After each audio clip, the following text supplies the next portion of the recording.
Assalamualaikum warahmatullahi wabarakatuh. Pada kesempatan kali ini kami dari kelompok 4 yang beranggotakan Risma Amelia, Magfiroh, saya sendiri, Dri Asmara Paksi Satriatama, Nur Salma Fitria, dan Dwi Widya Ningrum akan mempresentasikan hasil diskusi kami mengenai saham.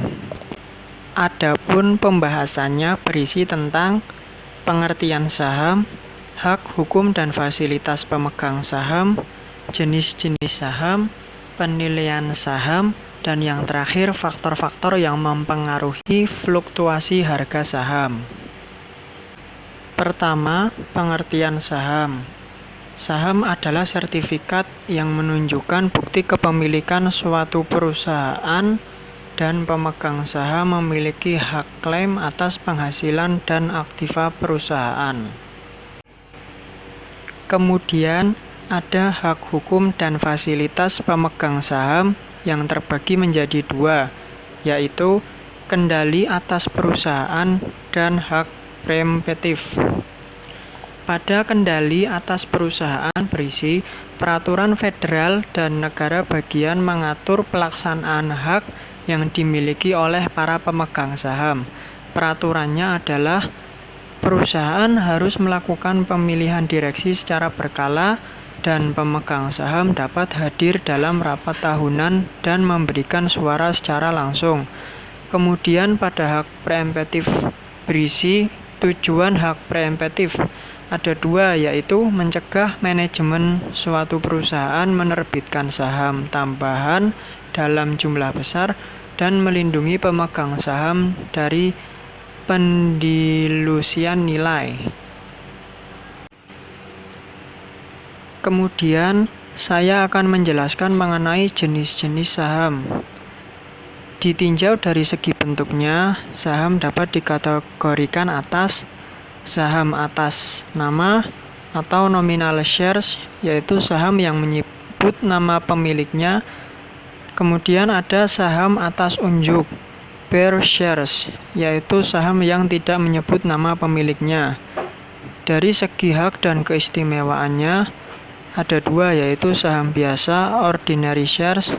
Semua ahli fikih kontemporer memandang saham biasa boleh, karena tidak memiliki keistimewaan dari yang lain, baik hak maupun kewajibannya. Yang kedua adalah saham preference shares. Saham ini memiliki keistimewaan khusus dari segi perlakuan maupun dari segi finansial. Adapun jenis saham dari segi kinerja perdagangan dibedakan sebagai berikut. Yang pertama, blue chip stock. Saham biasa dari suatu perusahaan yang memiliki reputasi tinggi sebagai leader di industri sejenis, memiliki pendapatan yang stabil dan konsisten dalam membayar dividen. Kedua, income stock. Saham dari suatu emiten yang memiliki kemampuan bayar dividen lebih tinggi dari rata-rata dividen yang dibayarkan pada tahun sebelumnya.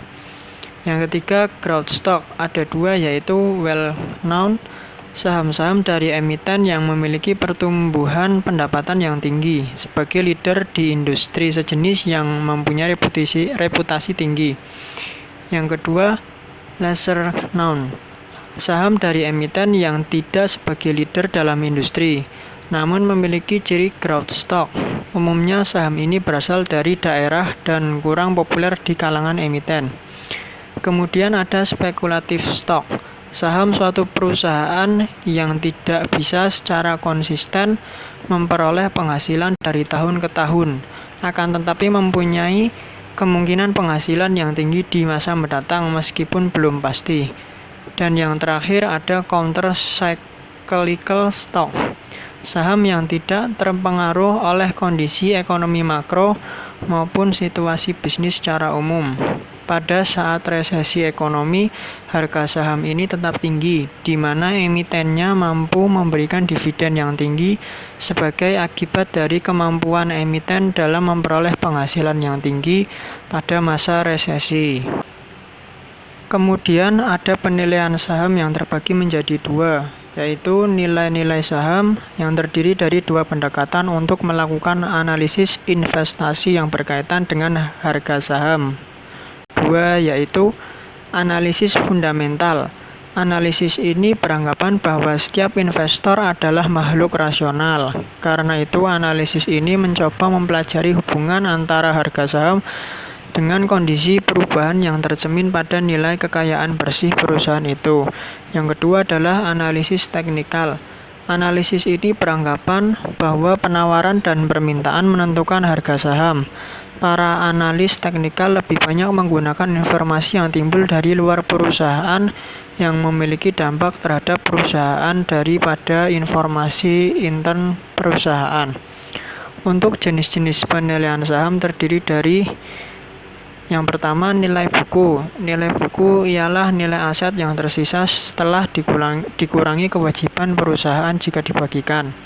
Yang kedua, nilai pasar. Nilai pasar merupakan harga yang dibentuk oleh permintaan dan penawaran saham di pasar modal, atau disebut juga dengan harga pasar sekunder. Yang ketiga, nilai intrinsik. Nilai intrinsik adalah nilai saham yang menentukan harga wajar suatu saham agar saham tersebut mencerminkan nilai saham yang sebenarnya, sehingga tidak terlalu mahal. Selanjutnya, ada faktor yang mempengaruhi fluktuasi harga saham. Harga saham selalu mengalami perubahan setiap harinya. Oleh karena itu, investor harus mampu memperhatikan faktor-faktor yang mempengaruhi harga saham. Faktor-faktor yang mempengaruhi fluktuasi harga saham dapat berasal dari internal maupun eksternal. Adapun faktor internalnya antara lain adalah laba perusahaan, pertumbuhan aktiva, dan likuiditas. Sementara itu, faktor eksternalnya adalah suku bunga, nilai tukar mata uang, dan penggabungan usaha. Sekian presentasi dari kelompok kami. Mohon maaf apabila ada kekurangan dalam penyampaian dan kesalahan dalam bertutur kata. Wassalamualaikum warahmatullahi wabarakatuh.